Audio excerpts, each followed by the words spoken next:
Hey guys, quick little video on how to recover the keyless pad for the guys with the push start buttons. So grab both of your key fobs and you'll have a little cubby here if you have the center console.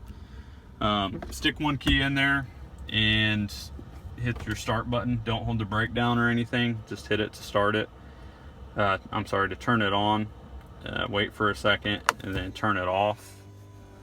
Pull this key out, stick your secondary key in there. And then you'll hit your start button again. Pulls up the messages up here.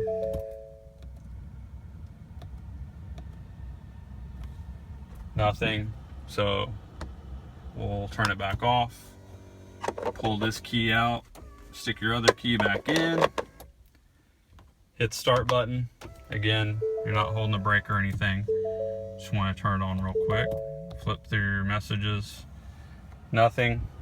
Turn it back off. Grab this key, stick the other one back in there, hit the start button again, clear messages out, and you'll get your code.